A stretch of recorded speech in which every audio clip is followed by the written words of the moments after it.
आपला आवाज कोकण 24 तास। रत्नागिरी येथे काढण्यात आलेला मोर्चा नीट परीक्षेविरोधात होता की पंतप्रधान नरेंद्र मोदी आणि गृहमंत्री अमित शहा यांच्या विरोधात होता, यावर शिवसेनेचे जिल्हा प्रमुख राहुल पंडित यांनी आक्षेप घेत मोर्चामध्ये सहभागी झालेल्या विद्यार्थ्यांबाबत शैक्षणिक संस्थांची चौकशी करण्याबाबत तक्रार करणार असल्याची माहिती दिली आहे। नमस्कार। आजच्या ह्या विशेष अशा पत्रकार परिषदेमध्ये मी सर्वप्रथम सर्व पत्रकारांचं इथे स्वागत करतो। आज इथे या पत्रकार परिषदेला उपस्थित माननीय बंड्याशेठ साळवी यांच्या नगराध्यक्षा शिल्पाताई सुर्वे आहेत, उपनगराध्यक्षा समीर तिवरेकर साहेब, सचिन महाळकर साहेब, ओंकार फडके साहेब, तसेच आमचे उपस्थित सर्व शिवसेनेचे नगरसेवक दादा ढेकणे साहेब सुद्धा, माझं लक्षच नाही दादाकडे, दादा ढेकणे साहेब उपस्थित आहेत। मी सर्वांचं इथे स्वागत करतो। नीटच्या परीक्षेमध्ये जो काही घोटाळा झाला त्यानिमित्त संपूर्ण देशभरात विविध आंदोलनं सुरू आहेत आणि त्या आंदोलनाचे पडसाद संपूर्ण देशभरात विविध ठिकाणी उमटत आहेत। आज तसाच एक मोर्चा जो आहे तर तो रत्नागिरीत निघाला होता। तो मोर्चा जो आहे तर तो नीटच्या विद्यार्थ्यांच्या समर्थनार्थ निघाला होता की मोदी साहेब आणि शहासाहेब यांच्या विरोधात निघाला, हा असा आम्हाला आत्ता पडलेला संभ्रम आहे। आम्ही शिवसेना भाजप कधीच ह्या लाठीमाराचं समर्थन, कधीच लाठीचार्जचं समर्थन कधीच केलेलं नाही। पण ह्या मोर्चाकडे बघितलं असता, आज रत्नागिरीत जो मोर्चा निघाला त्याच्याकडे बघितलं असता, हा मोर्चा जो आहे हा संभ्रम निर्माण करणारा होता, हे महत्त्वाचं आहे। तिकडे जंतर मंतरला जेव्हा दिपकेंनी जेव्हा हे आंदोलन सुरू केलं तर त्याच्यामध्ये त्यांच्या समर्थनार्थ रत्नागिरी येथील पालकमंत्री उदय सामंत यांच्या संपर्क कार्यालयात आयोजित पत्रकार परिषदेत बोलताना शिवसेनेचे जिल्हा प्रमुख राहुल पंडित यांनी रत्नागिरी येथे काढण्यात आलेल्या मोर्चाबाबत अनेक हरकती नोंदवल्या आहेत आणि या सर्व प्रकरणाची चौकशी करण्यात यावी अशी मागणी केली आहे। जे भाजप शिवसेनेच्या विरोधातले सर्व पक्षीय नेते जे आहेत त्याच्यामध्ये माननीय शरद पवार साहेब असतील, माननीय उद्धव साहेब असतील, मनीष सिसोदिया असतील, अरविंद केजरीवाल असतील, त्याच्यानंतर शबाना आझमी असतील, अशा अनेक मंडळींनी तिथे त्यांना समर्थन केलं होतं।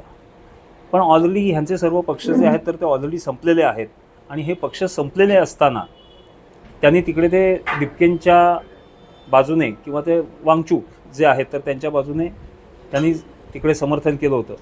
आणि आज हा जर मोर्चा, रत्नागिरीत जो असलेला मोर्चा जर बघितला तर ह्या मोर्चाचं लीड करणारे कोण होते तर त्याच्यामध्ये हुस्न बानू खलिफे होत्या, अभिजित हेगशेटे होते, बशीर मुर्तुजा होते, मोहसिन खान होते, की ज्याच्यात अनेक आमचे मुस्लिम बांधव भगिनीसुद्धा सहभागी झालेल्या होत्या, की ज्यांनी उदय सामंत साहेबांच्या विरोधात, इंडियाच्या विरोधात जे काही काम केलं होतं, असे अनेक लोक त्याच्यात होते।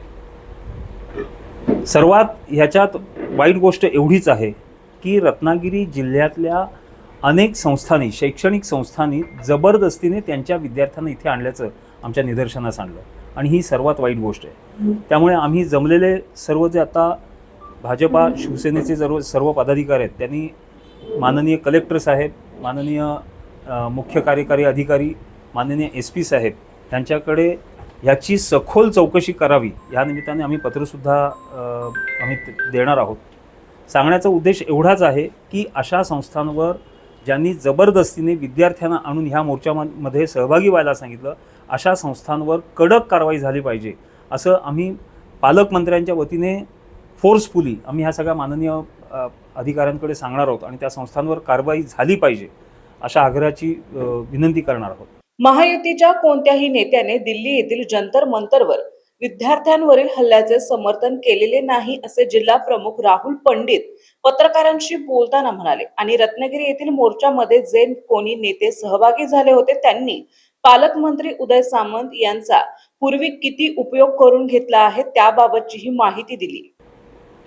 तुम्हाला माहिती असेल की माननीय उदयजी सामंत साहेबांच्या विरोधात ही जी सगळी मंडळी जी लीड करत होती तर माननीय उदय सामंत साहेबांच्या विरोधात सुद्धा यांनी आपापल्या काय म्हणतात निवडणुका लढवल्या होत्या, ज्यामध्ये अभिजित हेगशेटेंनी निवडणूक लढवली होती, त्यांना काहीतरी 1500 मतं मिळाली होती, बशीर मुर्तुजा होते, त्याच्यानंतर राजू जोशी म्हणून कोणतरी होते, ही सगळी जी आणि त्याच्यात तो प्रथमेश गावणकर हा सुद्धा की जो अनेक वेळा साहेबांकडे मदतीसाठी आलेला होता. साहेबांनी त्याला सर्वतोपरी मदत केलेली होती. त्याच्यानंतर काही विकासाची कामंसुद्धा दिली. अशा असताना सुद्धा जो विरोधात होता, अशी अनेक मंडळी ह्या मोर्चामध्ये सहभागी झाली होती. सांगण्याचा उद्देश एवढाच आहे की हा मोर्चा जो आहे, ह्या मोर्चाचं जे आहे तर ते समर्थन जे आहे तर ते त्या जंतर मंतरला झालेल्या लाठीचार्जमध्ये आम्ही शिवसेना भाजपचे मंडळी कोणत्याही प्रकारचं समर्थन करत नाही. नीटचे विद्यार्थी जे मृत झालेले आहेत त्यांच्याकरता किंवा ज्यांच्यावर अन्याय झालेल्या अशा विद्यार्थ्यांकरता ही केस फास्ट ट्रॅकवर चालवण्यासाठी माननीय मोदी साहेबांनी, माननीय शहा साहेबांनी त्वरित फास्ट ट्रॅकवर चालवण्यासाठी आदेश दिलेले आहेत आणि त्याप्रमाणे त्यांची कारवाईसुद्धा झालेली आहे. इव्हन दो असं सुद्धा झालेलं आहे की ज्या मृत झालेले नीटचे जे विद्यार्थी आहेत तर त्यांना काही कशाप्रकारे वेगळ्या प्रकारे मदत करता येईल असं सुद्धा विचार विनिमयावरती केंद्रात सुरू आहे आणि त्याप्रमाणे कारवाईसुद्धा देखील सुरू आहे.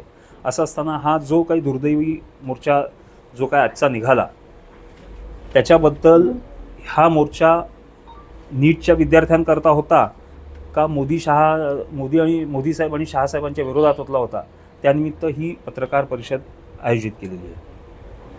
मुलाचा वापर केला गेला असं तुम्हाला म्हणायचं आहे का? या पत्रकार परिषदेत तालुका प्रमुख बंड्या साळवी, नगराध्यक्षा शिल्पाताई सुर्वे, उपनगराध्यक्ष समीर तिवरेकर, भाजपचे नेते दादा ढेकणे सह महायुतीचे प्रमुख नेते मोठ्या संख्येने उपस्थित होते.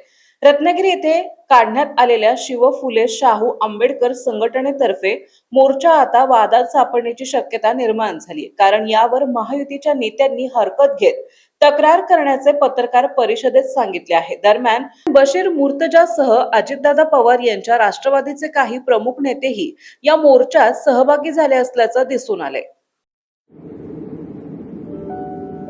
समंदर की गोद में पला है तू,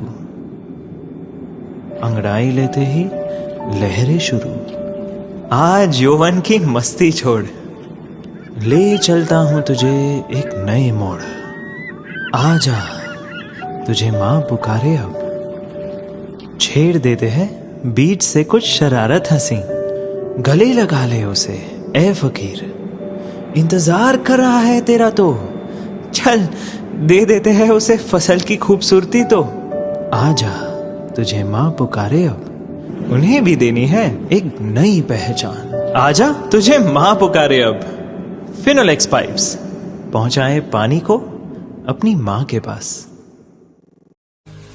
महाराष्ट्रातील तसेच कोकणातील महत्त्वाच्या बातम्या पाहण्यासाठी कोकण 24 तास न्यूज चॅनलला YouTube वर सबस्क्राईब करा आणि बेल आयकॉन प्रेस करा.